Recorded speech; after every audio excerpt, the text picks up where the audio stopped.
എടാ, അവൻ എൻ്റെ അടുത്താണ് കളി നടത്തുന്നത്. അവൻ എൻ്റെ 70,000 രൂപയുടെ ഫോണുണ്ടല്ലോ എറിഞ്ഞു പൊട്ടിച്ചപ്പം അവൻ്റെ തല ഞാൻ സെറ്റപ്പ് ബോക്സ് വെച്ച് അടിച്ച് പൊട്ടിച്ചടാ. അതുപോലെ അവൻ്റെ TV ഞാൻ തല്ലി പൊട്ടിച്ചു. എൻ്റെ ഒന്ന് കളഞ്ഞപ്പം അവൻ്റെ ഞാൻ 10 കളഞ്ഞു. അവനെ ഉണ്ടല്ലോ ഞാനൊരു വരുതിക്ക് നിർത്തും. ഞാൻ കൊണ്ട് കേസ് കൊടുത്തു. എന്നാടാ? മോട്ടിവേഷൻ എന്താ? അവനും എനിക്കും കാശുണ്ടാക്കാൻ വേണ്ടിയിട്ടുള്ള മോട്ടിവേഷൻ ക്ലാസ് ആയിരുന്നു. നിന്നെ പോണൊക്കെ ഉള്ള മണ്ടന്മാരും പൊട്ടന്മാരും ഒക്കെ അല്ലേ ഈ മോട്ടിവേഷൻ ക്ലാസ് കേൾക്കുന്നത്. ഇപ്പോ ഒരു ഭാര്യ ഭർത്താവിനെ ശ്രേഷ്ഠമായി കണ്ടു, അല്ലെ ഭാര്യ ഭർത്താവിനെ കണ്ടു, അല്ലെങ്കിൽ അപ്പൻ മക്കളെ കണ്ടു, മക്കൾ അപ്പനെ കണ്ടു, ചേട്ടൻ അനിയനെ കണ്ടു, ആ കുടുംബം സ്വർഗതുല്യമായിരിക്കും. നീയൊക്കെ മോട്ടിവേഷൻ ക്ലാസ് കേൾക്കുന്നത് കൊണ്ട് ഞങ്ങൾക്ക് വ്യൂസ് കൂടും, ഞങ്ങൾക്ക് കാശുണ്ടാക്കും. അതുപോലെ തന്നെ ഞങ്ങൾ ഒരു ഫൗണ്ടേഷൻ തുടങ്ങിയിട്ടുണ്ട്. അതിൻ്റെ അകത്ത് ഇഷ്ടം പോലെ കാശ് വരും. എൻ്റെ ആങ്ങളയ്ക്കുണ്ടല്ലോ ഞാൻ 3 കോടിയുടെ വീടാണ് മേടിച്ചു കൊടുത്തത്. അവന്റെ ആൾക്കാർക്കൊന്നും ഞാനൊന്നും കൊടുക്കത്തൊന്നുമില്ല. പിന്നെ അവൻ പറയുന്നവനെ ഒന്നും ഞാൻ കേട്ടത്തുമില്ല.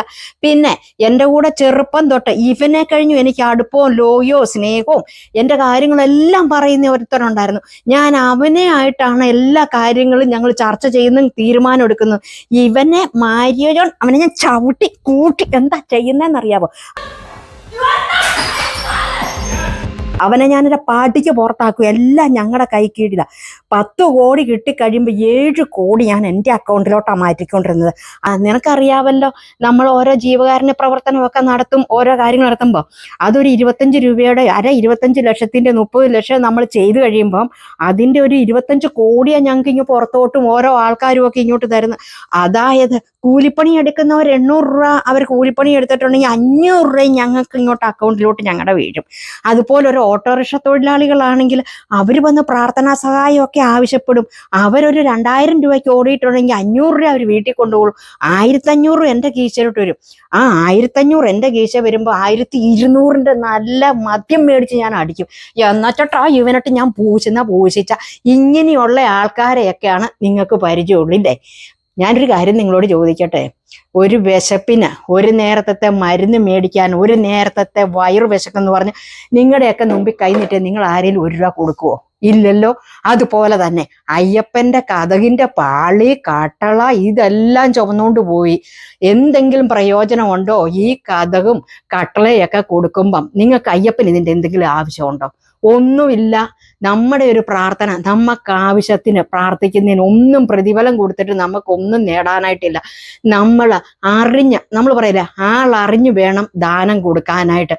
ഇവൻ ആവശ്യം എന്ന് തോന്നുന്ന ഒരു കാര്യങ്ങളെ നമ്മൾ ചെയ്യാവുള്ളൂ. ആര്യോയും ജിജിയും എന്തായിരുന്നല്ലേ സമൂഹത്തിൽ നടത്തിയതും കാട്ടിക്കൂട്ടിയതും. ചാരിറ്റബിൾ പ്രവൃത്തി നടത്തി കോടികൾ സമ്പാദിച്ചു. അവർ കല്യാണം കഴിഞ്ഞിട്ട് ഇപ്പൊ 21 വർഷമായി. ഇപ്പൊ സോഷ്യൽ മീഡിയയിൽ നടക്കുന്ന കാര്യം എന്താണല്ലേ? നമുക്കെല്ലാവരും ഗുണദോഷിക്കാനായിട്ട് എളുപ്പമാണ്. നമ്മുടെ ജീവിതത്തിൽ അത് പ്രാബല്യത്തിൽ വരുത്താൻ ഭയങ്കര പാടാ.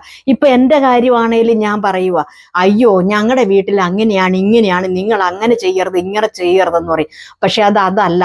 നമ്മുടെ കുടുംബം നേരെ ചൊവ്വ മുമ്പോട്ട് പോകണമെന്ന് നമ്മളാ വിചാരിക്കണ്ടേ. അല്ലാതെ ഒരുത്തൻ്റെ അല്ലെ ഒരുത്തിയുടെ മോട്ടിവേഷൻ ക്ലാസ്സിലൊന്നും നമ്മൾ നന്നാകാൻ പോകണില്ല. നമ്മൾ സ്വയം തീരുമാനിക്കണം. എൻ്റെ കുടുംബത്ത് അപ്പനുണ്ട്, അമ്മയുണ്ട്, ഭർത്താവുണ്ട്, മക്കളുണ്ട്, ഞാൻ നേരായ മാർഗത്തിലൂടെ പോകണമെന്നുള്ളത് നമ്മൾ തീരുമാനിച്ച തീരാവുന്ന പ്രശ്നങ്ങളേ ഉള്ളൂ.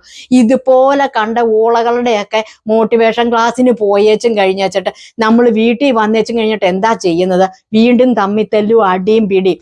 നമുക്ക് പറ്റിയ തെറ്റ് എവിടെയാണ്, എവിടെ നമുക്ക് പാളിച്ച പറ്റിയെന്ന് നമ്മൾ സ്വയം കണ്ടുപിടിച്ചിട്ട് തിരുത്തണം. അല്ലാതെ സമൂഹത്തിന്റെ മുമ്പിൽ ഞാൻ എൻ്റെ 21 വർഷമായി ഞാൻ എൻ്റെ ഭർത്താവിനെ ഇപ്പം കെട്ടിപ്പിടിക്കുന്നുണ്ട്, നിങ്ങൾ എത്ര പ്രാവശ്യം കെട്ടിപ്പിടിക്കുന്നുണ്ട്, ഇത് കൂട്ടൊക്കെ ഓളകളായി, ഇത് കൂട്ട നിങ്ങൾ എത്ര പ്രാവശ്യം മുത്തം കൊടുത്തിട്ടുണ്ടെന്നൊക്കെയാ ചോദിക്കുന്നത്. എനിക്ക് ബെറ്റർ ആയിട്ടുള്ളൊരു പീസ് കിട്ടണോ? പീസ് കിട്ടണമെങ്കിൽ എവിടെയാ ഞാൻ മാറ്റം വരുത്തേണ്ടത് എന്നാ ചിന്തിക്കേണ്ട. ഇവളെയൊക്കെ എന്താ തോഴിച്ചടത്തുനിന്നും തോഴിച്ചട്ടുണ്ടല്ലോ അങ്ങാടി പറിച്ചിട്ട് ദൂരക്കളയണം ഇവളെയൊക്കെ. ഇവിടെയൊക്കെ മോട്ടിവേഷൻ ക്ലാസ്. അതുപോലെ തന്നെ രാജന്റെ അമ്പിളിയുടെയൊക്കെ ആ മക്കൾക്ക് വീട് പണിത് കൊടുത്തേച്ചും കഴിഞ്ഞിട്ട് എന്തായിരുന്നു പ്രചരിപ്പിച്ചത്?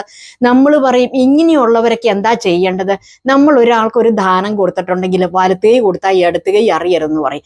ഇവർക്ക് കോടിക്കണക്കിന് കാശ് കിട്ടിയപ്പോഴാണ് 2-3 ലക്ഷം രൂപയുടെ ഒരു വീട് പണിത് കൊടുത്തേച്ചിട്ട് ഈ പബ്ലിഷ് മുഴുവൻ ചെയ്തത് സോഷ്യൽ മീഡിയ കൂടെയല്ല. കോടിക്കണക്കിന് കാശ് കിട്ടിക്കഴിയുമ്പം 5-6 വീട് നിസാരം തുകയ്ക്ക് പണിത് കൊടുക്കും. എന്നുവെച്ചിട്ട് സോഷ്യൽ മീഡിയയിൽ അങ്ങോട്ട് പബ്ലിസിറ്റി ചെയ്യും. അപ്പോഴത്തേനും വിദേശത്തു നിന്നും സ്വദേശത്തു നിന്നും ഒരു 500 രൂപ കൂലിപ്പണി ചെയ്യുന്നവൻ പോലും അതിൻ്റെ ഒരു വീതം ഇവർക്ക് കൊണ്ടു കൊടുക്കും. ഇതാണ് ഇവരുടെ മാർക്കറ്റിംഗ് അല്ലെങ്കിൽ ഇവരുടെ ബിസിനസ്.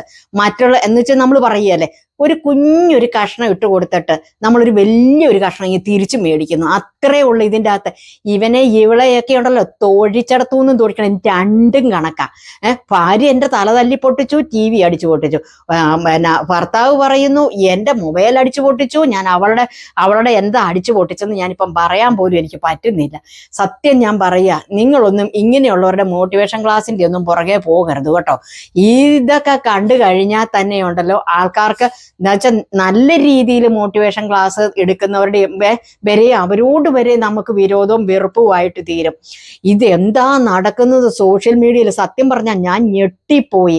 നമ്മുടെ കാര്യങ്ങൾ നമ്മൾ തീരുമാനിക്കുക, അല്ലാതെ നമ്മൾ മറ്റുള്ളവരുടെ ക്ലാസ് കേട്ടിട്ടായിരിക്കരുത് നമ്മുടെ ജീവിതം. അതല്ലാതെ എനിക്ക് എൻ്റെ ഭർത്താവിനോട് സ്നേഹം ഉണ്ടെന്നും പറഞ്ഞുകൊണ്ട് പൊതുസമൂഹത്തിൽ വെച്ച് കെട്ടിപ്പിടിക്കുന്നതോ അല്ലെ ഉമ്മ കൊടുക്കുന്നതോ ഒന്നുമല്ല. ഇതെല്ലാം കഴിഞ്ഞിട്ട് ഇതേ വീട്ടിലോട്ട് അങ്ങ് ചെന്ന് കയറുമ്പോഴത്തേനും പിന്നെ ഇടിയായി പിടിയായി തൊഴിയായി കാല് അടിവയറ്റി കയറ്റലായി. ഇതൊക്കെയാണ് പ്രശ്നം. കാശിന് വേണ്ടിയിട്ട് എന്തും ചെയ്യുന്ന കൂട്ടങ്ങളാണ്. ഒന്നാമത്തെ കാര്യം ഞാൻ പറയാം, ഈ മതം മാറുന്ന ഒരുത്തരോടും എനിക്ക് താല്പര്യമില്ല. നമ്മൾ ജനിച്ചപ്പോൾ ഒരു മതത്തിന്റെ കീഴിലോട്ടാണ് ജനിച്ചത്. ഏത് മതം മാറിയിട്ട് എന്നാ വിശേഷം? ഒരാൾ മുസ്ലിം ആയിരുന്നു, ഒരാൾ ക്രിസ്ത്യൻസ് ആയിരുന്നു. എന്നിട്ട് എന്തായി? മതം മാറിയിട്ട് ഇവരുടെ ഇടയിൽ കിടന്നിട്ട് കളിക്കുന്നത് എന്താ കളിക്കുന്നത്? മതത്തിലൊന്നും ഒരു കാര്യവും ഇല്ല. അവനവൻ എങ്ങനെ ജീവിക്കുന്നു എന്നുള്ളതിലാണ് കാര്യം ഇരിക്കുന്നത്. മതം പറയരുതെന്ന് പറഞ്ഞു. എനിക്ക് പ്രത്യേകിച്ച് ഒരു മതവും ഇല്ല, ഒന്നുമില്ല. ഞാൻ എന്താണ്, ഞാൻ ഏത് രീതിയിലാണ് ജീവിക്കുന്നതെന്നാണ് ഞാൻ നോക്കുന്നത്. അല്ലാതെ എന്നിട്ട് കാശിന് വേണ്ടിയിട്ട് എന്തെല്ലാം മോട്ടിവേഷനാണ് ഇപ്പം കേൾക്കുന്നു. ഇപ്പം ഞാൻ ഒരാളുടെ വീഡിയോയിൽ കണ്ടപ്പം പറഞ്ഞു, മാരിയോ അല്ലാതെ പുള്ളിക്കാരിക്ക് വേറൊരാളുമായിട്ട് പ്രണയമുണ്ട്, അതിൻ്റെ പുറത്തുള്ള വഴക്കും വയ്യാവേലിയും പ്രശ്നങ്ങളും ആണെന്നാണ് അറിയുന്നത്. എവിടെ എന്തെങ്കിലും എല്ലാം കുത്തിത്തിരിപ്പുകളും പ്രശ്നങ്ങളും ഒക്കെ ആയിക്കോട്ടെന്ന്. പക്ഷെ ഞാൻ പറയുകയാണ്, ഞാൻ അവരെ പറയുന്നില്ല, മാരിയോയെ ജിജിയെ ഒന്നും പറയുന്നില്ല. നമ്മളെപ്പോണക്കുള്ള ആൾക്കാരെയാണ് ഞാൻ പറയുന്നത്. കണ്ണു അടച്ച് വിശ്വസിച്ചിട്ട് വീട്ടിൽ കഞ്ഞിക്ക് അരി മേടിച്ചോണ്ട് പോയില്ലേ ഇവന്റെയൊക്കെ അണ്ണാക്കില്ലാത്തോട്ട് തള്ളാനായിട്ട് ആൾക്കാരുണ്ട്. ഒരു 10 രൂപയുടെ ആവശ്യമുള്ളവൻ ആരെങ്കിലും കൊടുക്കോ? 2 കൈയും കണ്ണും കാലും ഇല്ലാത്തവര് ഒരു ലോട്ടറി ആയിട്ട് നമ്മുടെ അടുത്ത് വരുമ്പോൾ നമ്മൾ പറയുന്നത് തന്നെ, അയ്യോ എൻ്റെ പൊന്നെ, എനിക്ക് ഇനി ലോട്ടറി അടിച്ചിട്ട് ജീവിക്കണ്ട, നിങ്ങൾ വേറെ ആർക്കെങ്കിലും കൊണ്ടു കൊടുക്കുക. ആ പുള്ളിക്ക് ആ ലോട്ടറി വെക്കുമ്പോൾ ഒരു 5 രൂപ ലാഭം കിട്ടാൻ വേണ്ടിയിട്ടാണ് ആ മനുഷ്യൻ കൊണ്ടുവരുന്നത്, അങ്ങേർക്ക് സമ്പാദിക്കാൻ വേണ്ടിയിട്ടല്ല. അങ്ങനെ പോലും എടുത്ത് ആരും സഹായിക്കത്തില്ല. ആ സമയത്ത് ഇങ്ങനെയുള്ള കള്ളന്മാർക്ക് കൊണ്ടുപോയി കൈൻഡല് കണക്കിന് കാശ് കൊണ്ടുവന്ന് നിക്ഷേപിക്കും. അതുപോലെ തന്നെ അമ്പലത്തിലായാലും പള്ളിയിലായാലും കൊണ്ട് നേർച്ചയായിട്ടും വഴിപാടായിട്ടും കൊണ്ടുപോയി അങ്ങോട്ടിടും.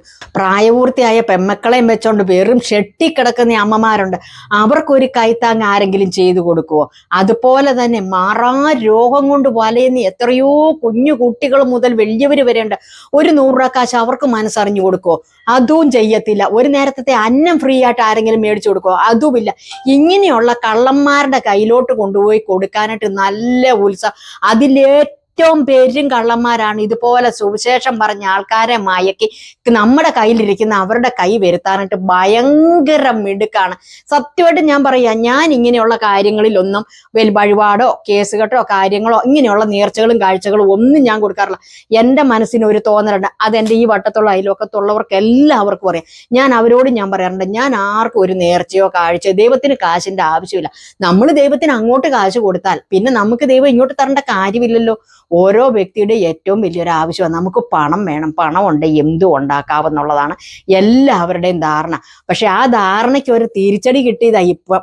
എത്ര നാളെന്ന് പറഞ്ഞുകൊണ്ട് ദൈവത്തിനെ ആണെങ്കിലും വെച്ച് ഇതുകൂട്ട് കള്ളത്തരം പറഞ്ഞ് കാശുണ്ടാക്കി ഇതുകൂട്ട് പേരും കാട്ട് കള്ളന്മാര്. അതുകൊണ്ടാണ് ഞാൻ പറയുന്നത്, നിങ്ങൾ ഇനി ഇങ്ങനെയുള്ള അബദ്ധത്തിൽ ഒന്നും പോയി ആരും ചാടരുത്. അവനവന്റെ മോട്ടിവേഷൻ എന്ന് പറഞ്ഞാൽ, നമ്മുടെ കുഞ്ഞുങ്ങളുടെ മോട്ടിവേഷൻ ക്ലാസ് എന്ന് പറഞ്ഞാൽ നമ്മൾ ജീവിച്ച് കാണിച്ചു കൊടുക്കുന്നതായിരിക്കണം അവരുടെ മോട്ടിവേഷൻ ക്ലാസ്. നിങ്ങളുടെ പ്രശ്നങ്ങൾ, ഭാര്യയ്ക്കും ഭർത്താവിനും ഇടയിൽ പ്രശ്നമില്ലാത്ത ഒരു ഭാര്യയും ഭർത്താവും ഇല്ല. മൊത്തം തികഞ്ഞ് ഏത് വീട്ടിലാണ് ഏത് ഭാര്യയും ഭർത്താവും ഉള്ളത്? എവിടെയാ ഒരു അഭിപ്രായ വ്യത്യാസം ഇല്ലാത്തവരെവിടെയാ? ഒരു ദിവസമെങ്കിലും പിണങ്ങിയിരിക്കാത്ത ഭാര്യയും ഭർത്താക്കന്മാരും ആരാ ഉള്ളത്? അതൊക്കെ നമ്മൾ തന്നെ മാറ്റിയെടുക്കണം. അല്ലാതെ ഇതുപോലുള്ള മോട്ടിവേഷൻ ക്ലാസ്സിനൊക്കെ പോയി പങ്കെടുത്തിട്ടേ അവർക്ക് നമ്മുടെ കയ്യിൽ ഉണ്ടാകുന്ന മുഴുവൻ കൊണ്ടു കൊടുക്കുന്നതായിരിക്കരുത് നമ്മുടെ ഒന്നും വീട്ടിലെ കാര്യങ്ങൾ കേട്ടോ. അതുകൊണ്ട് നിങ്ങളോട് ഞാൻ പറയുകയാണ്, ഇങ്ങനെയുള്ള പേരും കള്ളന്മാരുടെ ഒന്നും അടുത്ത് പോയി ഉള്ള കാശ് കൊണ്ട് കൊടുക്കരുത്. നിങ്ങൾ സന്തോഷമായിട്ട് ജീവിക്കണമെന്ന് നിങ്ങൾ തീരുമാനിച്ചാൽ മതി കേട്ടോ. അപ്പം അവിടെ തീരുന്നതാണ് നമ്മുടെയൊക്കെ പ്രശ്നങ്ങൾ. അപ്പം നിങ്ങൾ ഇതൊന്ന് എല്ലാവരും പോയി ഈ മാരിയോ ജിജോയുടെയൊക്കെ വീഡിയോ ഒക്കെ ഒന്ന് കണ്ടു നോക്കൂ കേട്ടോ. എന്നിട്ട് കണ്ടിട്ട് നിങ്ങളുടെ വീട്ടിലിരിക്കുന്ന TV നിങ്ങളുടെ വീട്ടിലിരിക്കട്ടെ, മൊബൈലിരിക്കട്ടെ, ഇതെല്ലാം നിങ്ങളുടെ വീട്ടിൽ തന്നെ ഇരിക്കട്ടെ. ആരുടെയും തലയടിച്ച് പൊട്ടിക്കാനും കൈ കടിച്ചു പറിക്കാനും അവൾക്ക് മദ്യം ചെന്നിട്ടുണ്ടെങ്കിൽ അവൾക്ക് മദ്യമില്ലാതെ ജീവിക്കത്തില്ലെന്നാണ് മാരിയോ പറയുന്നത്. അത് കഴിഞ്ഞിട്ടുണ്ടെങ്കിൽ അവൾക്ക് ഇയാളെ അല്ല ആരെങ്കിലും അടിച്ച് ചെവിക്കല്ല് പൊട്ടിക്കാൻ കിട്ടില്ല, കൈയൊക്കെ കടിച്ചു പറിക്കൂന്നാ പറയുന്നത്. സ്വന്തമായിട്ട് ഒരുത്തന്റെ ചെവിക്കല്ല് അടിച്ചു പൊട്ടിച്ച് ചോകരയൊക്കെ വന്നതിന് അവൻ 5 ലക്ഷം രൂപയാണ് മാരിയോടെ കള്ളച്ചെക്ക് വെച്ച് കാശെടുത്തതെന്നാണ് പറഞ്ഞത്. അതായത് പുള്ളിയുടെ സൈന് ചെക്കിന്റെ പുറത്ത് വെച്ചിട്ട് ആ സൈനയിൽ നനച്ചിട്ട് പതിച്ചിട്ട് ആ പതിച്ചത് കൊണ്ടുപോയി കാശെടുത്ത് 5 ലക്ഷം അവന് കൊടുത്തെന്നാ പറയുന്നത്. ഇങ്ങനെയുള്ളവന്മാരൊക്കെ ഒന്ന് ഓർത്ത് നോക്കിക്ക്. എന്നിട്ട് ഒരു ഉളുപ്പുമില്ലാതെ സോഷ്യൽ മീഡിയയിലൊക്കെ വന്നിരുന്ന് ഇങ്ങോട്ട് വിളമ്പി കൊടുത്തേക്കുവാണ് ഞങ്ങൾ അങ്ങനെ ചെയ്തു ഇങ്ങനെ ചെയ്തെന്ന്. ഇവനെയൊക്കെ കാണുന്നിടത്തോടെ കാർക്കിച്ച് തൂപ്പണമെന്നാണ് ഞാൻ പറയുന്നത്. അപ്പം നിങ്ങളെല്ലാവരും ഈ വീഡിയോ ഒക്കെ എല്ലാവരുടെയും കണ്ടു കാണുമല്ലോ. അപ്പം നിങ്ങളുടെ അഭിപ്രായം എന്തായാലും കമന്റ് ബോക്സിൽ വന്ന് കമന്റ് ചെയ്യാൻ മറക്കല്ലേ. അപ്പൊ അടുത്ത വീഡിയോയിൽ നമ്മൾ വീണ്ടും കാണും. അതുവരെയും ടാറ്റാ ബൈ ബൈ. ഓക്കെ.